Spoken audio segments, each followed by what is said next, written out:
¿Qué tal? Bienvenidos al video número 6 de Historia de Japón. Este video comprenderá el periodo final del shogunato Tokugawa. Este video, como saben, es un curso de preparación para el examen de conocimientos acerca de Japón, organizado por el Instituto Tecnológico Autónomo de México ITAM y la Academia Mexicana Tokio Tanaka Asociación Civil. Veamos el temario con el que vamos a trabajar el día de hoy. Como ya habíamos comentado en videos anteriores, el shogunato Tokugawa está comprendido del año de 1600 a 1868. En este video trabajaremos dos bloques particulares de tiempo. El primero comprendido del siglo XIV al XV, en el cual se ve que hay mejoras en la economía y hablaremos un poco acerca del sistema de gobierno de esa época. El segundo bloque comprendido del siglo XVI al XIX trata acerca de la decadencia del shogunato y cómo al final Japón tuvo que abrir sus puertas de manera forzosa. Obviamente trabajaremos nuestro contexto acerca de México en nuestra sección y mientras tanto en México. Habíamos comentado en videos anteriores que el proteccionismo y aislacionismo de Japón ayudan a que crezca muchísimo el comercio. Esto hace que en este periodo en particular Japón se convierta en una potencia marítima comercial de Asia del Este. Empiezan a producir grandes cantidades de productos que son muy apreciados en el mercado asiático. Entre ellos se encuentra la seda, el algodón, el papel, la laca, entre otros más. También se había comentado en videos anteriores acerca de la filosofía del guerrero, la famosa Bushido. Bueno, también el sendero del comerciante se hace importante para los productores y los vendedores en Japón. Tan importante que aún esos valores se siguen protegiendo. El gobierno tiene problemas, obviamente, a la hora de tener muchas embarcaciones con grandes cargamentos valiosos y por lo tanto tiene que protegerlos de los piratas. Estos piratas se les llamaba wako, que son piratas japoneses. Nada que ver con ciertos piratas que se manejan en las series que se estiran o que comen frutas especiales.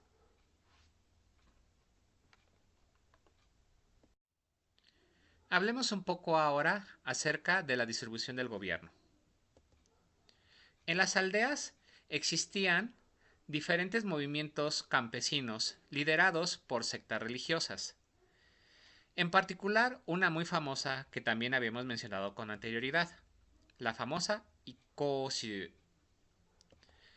Esto hace de que tengan una gran influencia en el poder de estas aldeas, lo que genera autogobiernos.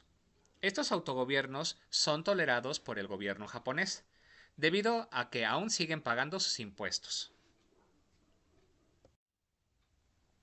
Ahora hablaremos de qué es lo que pasaba en la capital, Edo. La estabilidad entre el shogunato y los daimyo continuó durante todo este periodo. Asimismo, se instauró un sistema de control basado en la residencia alternada de las cabezas de los daimyo entre sus regiones y la capital Edo, donde se encontraba el shogun. Todos los jefes estaban obligados a construir residencias en la capital y tener a sus familias allí, prácticamente como rehenes del shogun. Los jefes más leales alternaban sus visitas cada 6 meses y los menos leales cada 2 años. Este sistema resultó bastante eficaz, no solo para mantenerlos vigilados y desgastarlos económicamente, sino también para conservar la cohesión del gobierno. Cabe mencionar de que el shogun no impuso impuestos, sino que les exigió la construcción de obras públicas como puentes y carreteras. La corte también estuvo bajo un estricto control que limitó su participación en los asuntos de Estado. ¿Qué pasó con los samuráis? Los samuráis dejaron sus funciones militares bajo este régimen pacífico de Tokugawa para convertirse en un cuerpo profesional de administradores, cuya labor principal era la administración de los dominios de los daimyo y la recaudación de impuestos. Se podría decir que fueron los primeros sararima. Hablemos ahora de lo que pasaba en las diferentes áreas tanto intelectual como comercial. En el área intelectual se estimuló un mejor aprovechamiento de la tierra, la siembra de nuevos productos y la alfabetización del campesinado y el uso de nuevas técnicas. Cabe mencionar que se moderó la censura en libros occidentales en Nagasaki, con el fin de obtener mejores conocimientos de astronomía, agricultura y zootecnia. Así que para el año de 1700, el campo cultivado casi se duplicó. Hubo muchos campesinos ricos que empezaron a producir artículos de consumo en serie, tales como sake, salsa de soya y tejidos, lo que nos lleva al área comercial. De esta forma, se emergió una clase dirigente del desarrollo económico local. Hay dos empresas principales que destacan en este aprovechamiento del comercio. La primera es Mitsui. Mitsui, que seguramente algunos conocen, fue fundada en 1620. Originalmente se dedicaba a la producción de sake, a la venta de arroz y al mejoramiento de la productividad de la tierra. En la década de 1690 se convirtió en un agente financiero de las autoridades y dirigió una asociación comercial a través de servicios de distribución en todo Japón. Por su parte, Sumitomo, creada en 1615, inició con el comercio de medicamentos y de productos de hierro y de cobre. También muy importante, y ambas empresas aún existen en Japón. Y mientras tanto, ¿qué es lo que pasaba en México? Como ya habíamos explicado anteriormente, la evangelización formó parte fundamental de la vida de México.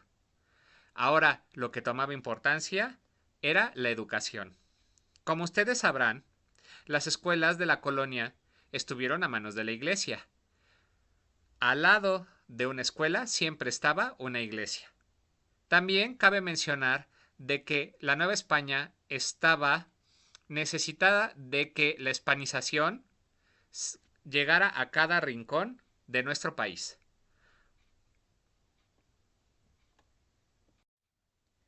Hablemos ahora del último periodo del shogunato Tokugawa.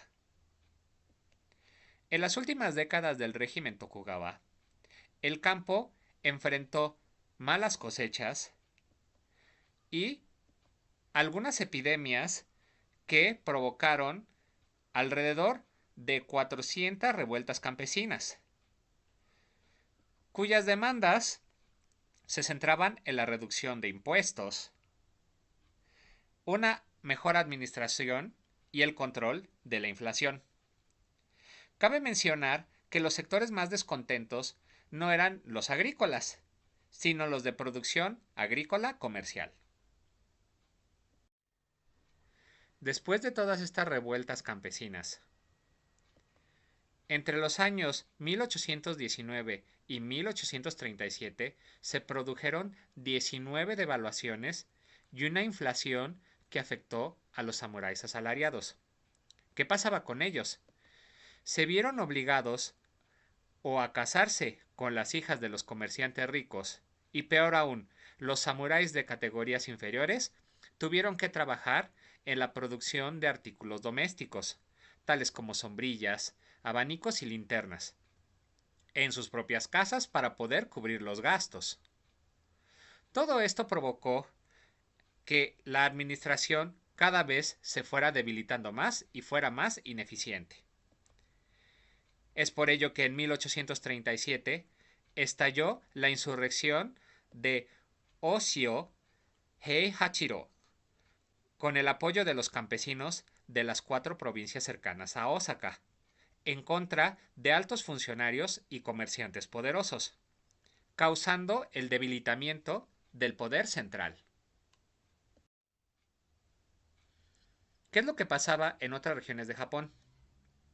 Pues, en contraste, los estados situados en las orillas de las islas al sur de Japón, como Chōshū, Satsuma, Hizen y Tosa, aplicaron reformas fiscales eficientes, modernizaron los estados e implantaron políticas mercantiles que impulsaron el comercio en su región, lo que a su vez incentivó la producción y se permitió la modernización de las milicias mediante la adquisición de nuevos armamentos.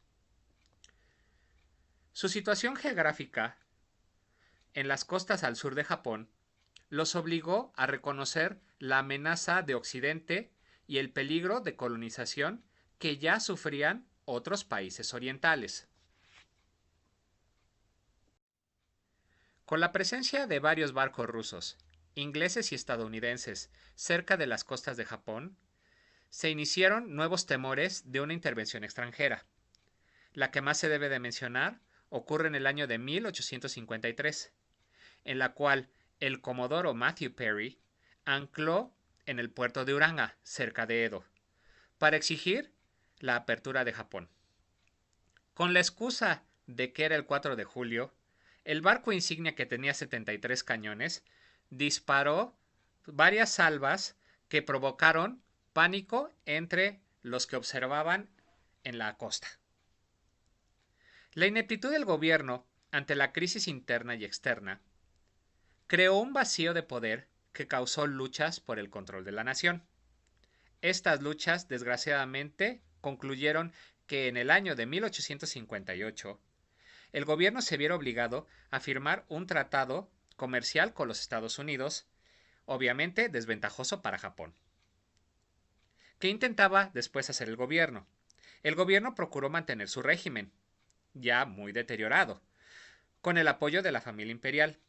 Este plan fracasó y el ejército del gobierno fue derrotado por las tropas de la región de Chōshū, que era el bando más radical en favor del emperador, que además estaba entrenado. Esto provocó que en el año de 1867, en las zonas urbanas de Edo, al sur de la ciudad, se dirigiera una protesta masiva de alrededor de 5 millones de personas. Al enterarse de esta protesta masiva, el último shogun, Yoshinobu, abandonó cualquier intento por la reconstrucción del régimen Tokugawa y decidió aceptar su renuncia. Con esto se termina el shogunato Tokugawa. Y mientras tanto, ¿qué es lo que pasaba en México? ¿Qué es lo que pasaba en los años 1800?